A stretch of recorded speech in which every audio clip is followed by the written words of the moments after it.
వినాయక పండుగ సందర్భంగా తిరుపతి నగరంలో వినాయక సాగర్ ప్రాంతంలో ఈరోజు మున్సిపల్ కమిషనర్ గారు, పోలీసు డిఎస్పీ గారు, సిఐల్ గారు, ఉత్సవ కమిటీ సభ్యులు, వాకర్స్ అసోసియేషన్ మహిళా సభ్యులు అందరూ కూడా కలిసి ఈ వినాయక చవితి పండుగ ఇంకొక వారం 10 రోజుల్లో వస్తుంది కాబట్టి దాన్ని వినాయకులు ప్రతి ఇంట్లో అందరికీ ఆరాధ్య దైవం, మొదటి దైవం వినాయక చవితి వినాయకుడు. ఆ వినాయకుడికి పూజలు చేసి దాన్ని నిమగ్నం చేసేదానికోసం ఇక్కడ ఒక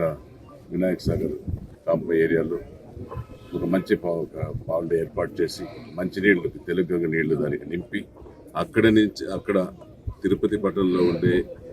పూజించిన వినాయక విగ్రహాలు మొత్తం ఆ పాండ్లో వేసేదానికి ఏర్పాట్లు పరిశీలించడం కోసం ఈరోజు మున్సిపల్ అధికారులు, పోలీస్ అధికారులు, ఉత్సవ కమిటీ నాయకులు, వర్కర్స్ అసోసియేషన్ సభ్యులు అందరూ కూడా కలిసి వారి అభిప్రాయాలు తెలుసుకోవడం జరిగింది. ఖచ్చితంగా కూడా దాన్ని అమలు చేయడానికి మొన్ననే కలెక్టర్ గారి ఆధ్వర్యంలో కలెక్టర్ ఆఫీసులో ఉత్సవ కమిటీ సభ్యులతో, అధికారులు అందరితో చర్చలు కూడా జరగడం, వినాయకుడి చవితి సందర్భంగా, వినాయక పండుగ సందర్భంగా ఎటువంటి